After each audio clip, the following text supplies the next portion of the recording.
Well, this is my first attempt at a video to help pastors.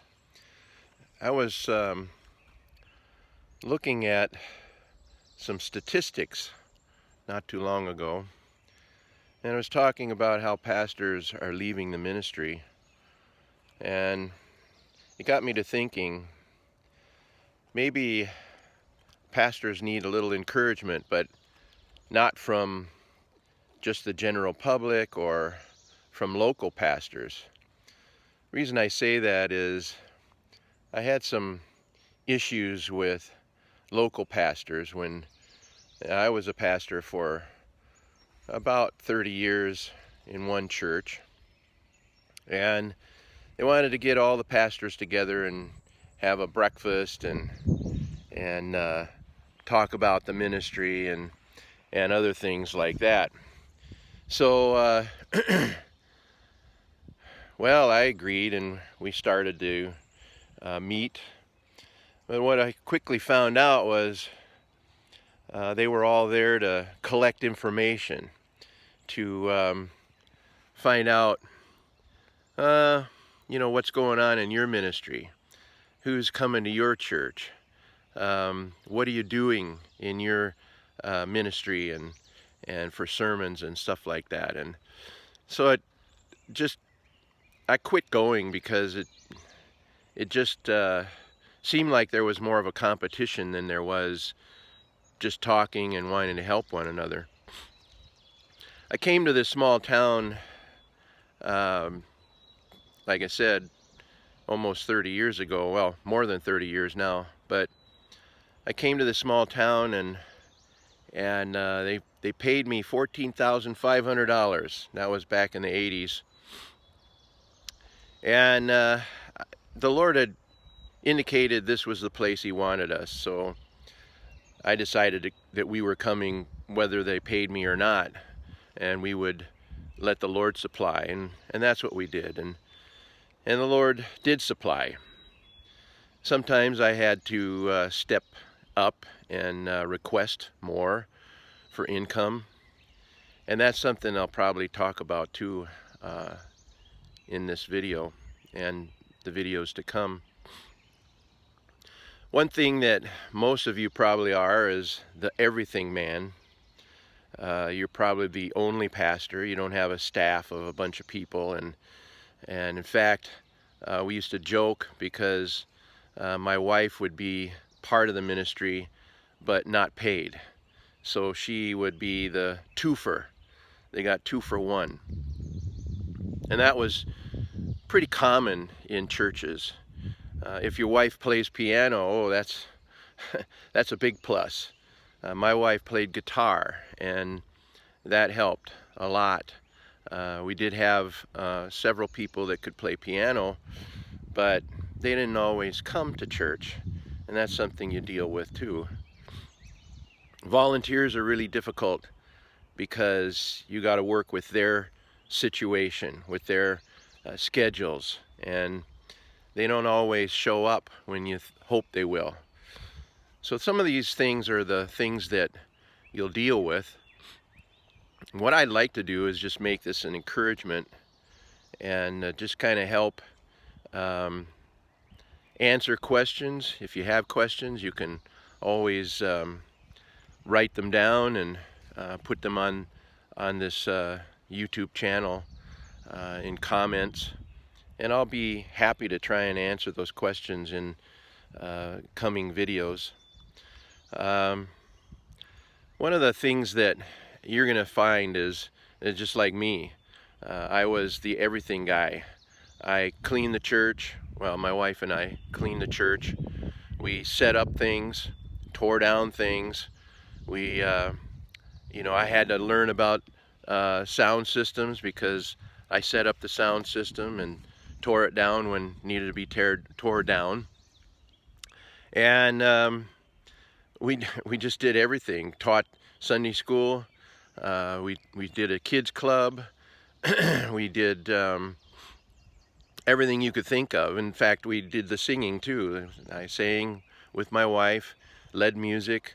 So you become the everything person. If you have a copy machine, which we had, I learned how to fix them as best I could, and very rarely called a repair guy because most of it was things that I could fix myself. So, you know, you're the guy. When we did build a church, and that was a project in itself. We had a small church that handled about 100 people, and after a few years, we grew out of it. But you know, of course, it was the church that Grandma went to, that others helped build, and it was one of those things that people didn't want to let go. But you know, we just had to eventually come to the realization that it was time, and so we developed plans, and people were all worried about how we were going to do it, and we assured them we weren't going to borrow money, so we didn't. We built a 14,500 square foot building without taking a mortgage. It took time. It took about 10 years for the project to be completely finished, and there was a lot of bumps along the way, but the Lord provided, and the Lord also gave us the ability to work with the people, and everybody, you know, worked together, and it worked out really good. Again, you know, if you're in ministry and you're running into situations that, you know, I'm going to talk about in some more of these videos, working with a board. Sometimes you have board members that all they do is want to complain or want to change things, and certainly there's things that need to be changed in the church. We did look at the Constitution several times during my time and changed a few things, but it takes time. You can't change things immediately. People aren't, they can't handle changes really fast. It takes time. So that's why a long-term ministry is probably the best. However, if you're in an area that's not real friendly to your family, you have to put your family first. Family is who they're the ones that are going to stick with you through thick or thin, hopefully. So you can't base things on what the church is going to be doing. You have to talk to your family. You have to work with them. The reason we stayed in this area was we thought that we wanted to have a hometown for our son. He was 2 years old at the time, and we saw this community as a small community, a community that would support family and was essentially Christian in their way of thinking and doing things. And so, you know, you want to do things for your family. You want to base what you're doing according to how your family is. So, I mean, if your wife is freaking out, it's time to move.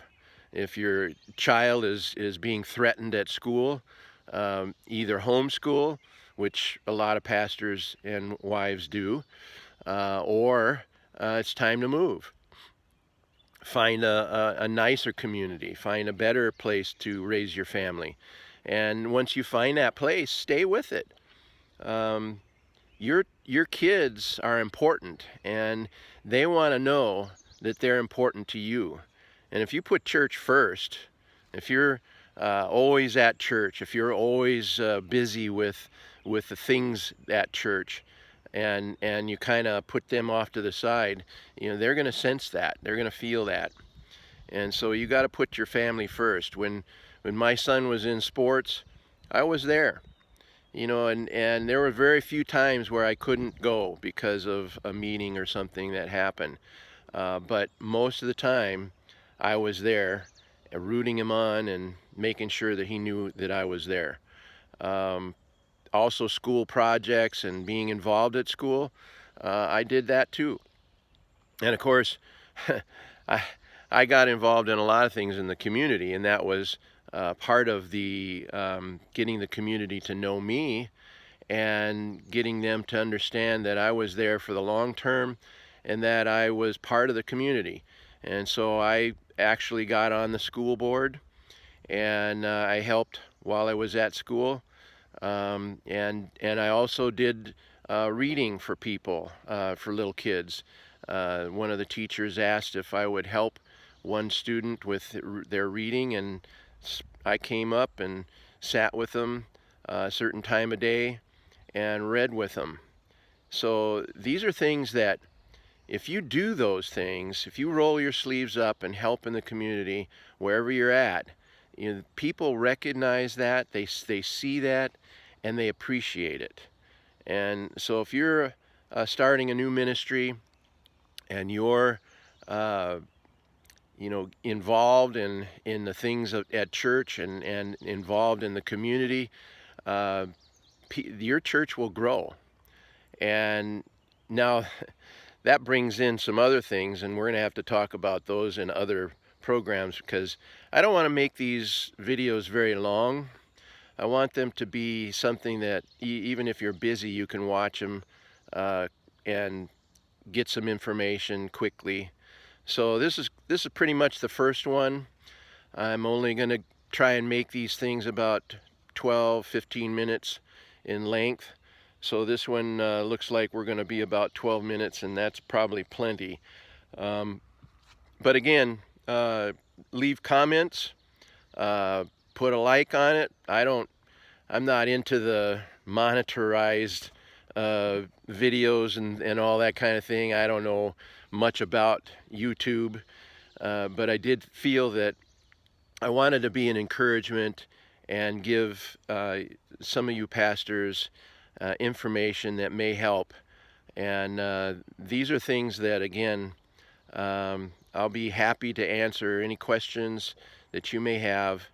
And so let's call it good for now, and I'll talk to you in another video. Have a good day, and God bless.